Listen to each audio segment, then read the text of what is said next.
Let's work through 5 different types of factoring questions and then answer the question, which of these expressions is most unlike the others? And that might help us remember how to do certain questions and see connections and see patterns. Recall that when we have a variable with an exponent of 2, we have a quadratic expression, and the expression is written in the general form ax squared plus bx plus c, where a is a coefficient of the leading term, b is also a coefficient with the middle term, and c is a constant that may be positive or negative in the expression.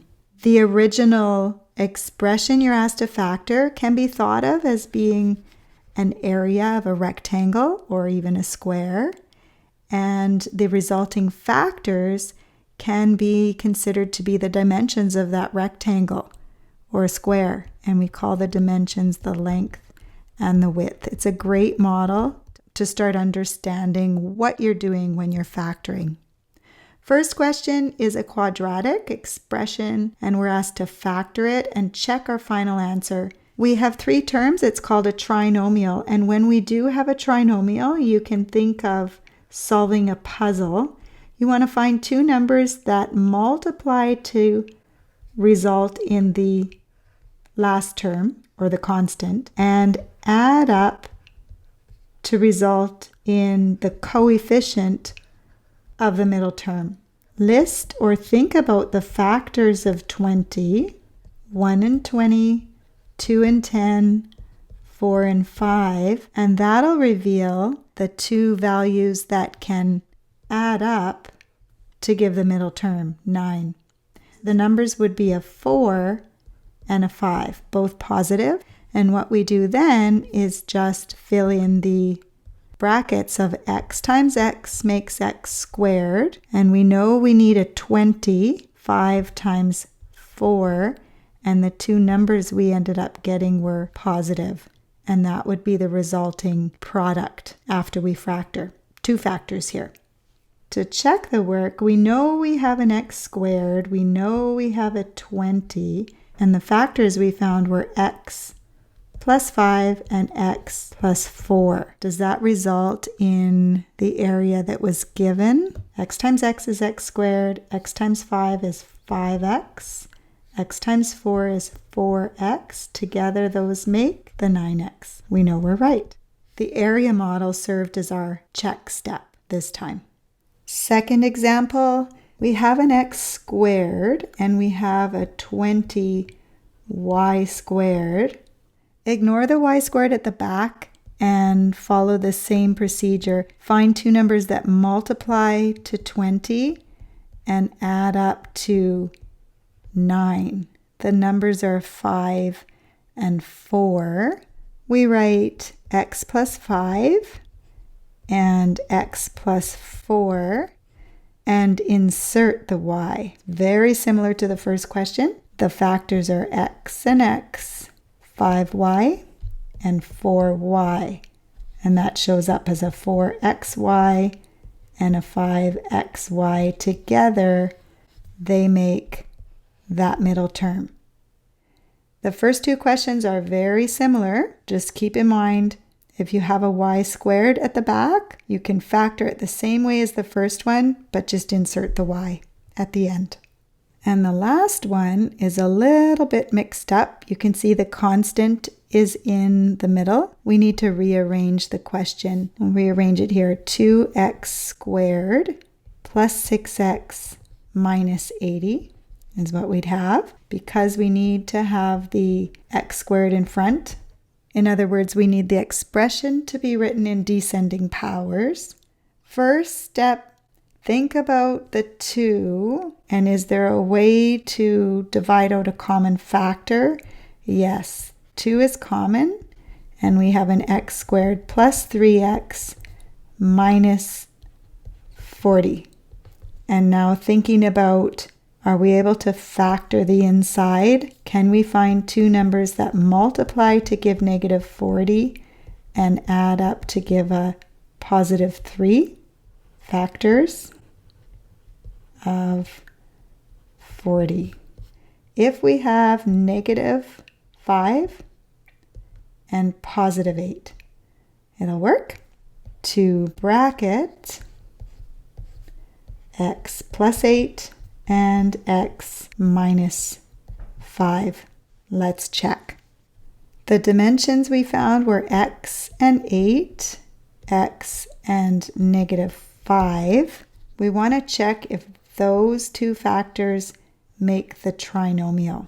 X times x is x squared, x times 8 is 8x, negative 5x, and negative 40. Together those make the 3x, so that's fine. And then check the 2 by distributing into the trinomial, and that will give you 2x squared. Yes, yes, yes. The factors then would be 2 times x plus 8 times x minus 5.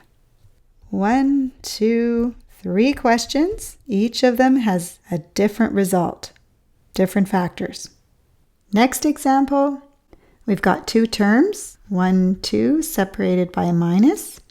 Let's take out a greatest common factor of 3. We're left with x to the 4 minus 81. And we'll check here to see if we can factor further. Now it's a little bit different. Here we have an exponent that's 4. Usually our quadratics have an exponent 2, but this one has an exponent 4. And the middle term that's missing is actually an x squared term. This one is 0x squared. So we have this part and this part, but not that one. We have an x to the 4 and we have a negative 81. When we're factoring a difference of perfect squares, we should just remember that the result is a plus and a minus, with the square root of the first term in the first position and the square root of the last term in the last position. If we fill in the dimensions that we came up with x squared times x squared makes the x to the 4, and negative 9 times positive 9 made the negative 81. We can see that x squared times negative 9 is negative 9x squared, and 9 times x squared is 9x squared. These two add up to 0x squared, which agrees with what we thought about. We have an expression with 3 factors, but we need to make sure we factor completely. And this one is a difference of squares. We're going to write the first factor, the second factor, and factor the last to be x plus 3 and x minus 3. We can certainly double check that one too. We have 4 factors for that one. 1, 2, 3, 4 different factors. Last question, 3 terms, and common factor would be a 2, an m, and an n. We're left with 4 plus 4n plus n squared. But we're not done. We need to make sure we look inside. We keep the greatest common factor on the outside and rearrange so that we have the exponent in the front. And try to factor that one. We know we have an n squared, and we know we have a 4. And to factor, we know we have an n and an n. There's the n, there's the n. And then how do we make the middle term of 4n? We're going to need a 2 and a 2. So this is a perfect square trinomial, isn't it? Plus 2 plus 2. So we have 1, 2, 3 factors we can rewrite. And that's it. And there we have it. 5 different expressions result in a combination of 5 different factors. We found a few of the factors by taking out a greatest common factor first. Those 3 are similar. We found some factors by rearranging the terms. We rearranged those. We also rearranged the intermediate step in this one, but I think the expression most unlike the others would have to be the fourth one. And the reason, we have 1, 2, 3, 4 factors, but also we have an expression with degree 4, a little bit different than the typical quadratic expression. Good job.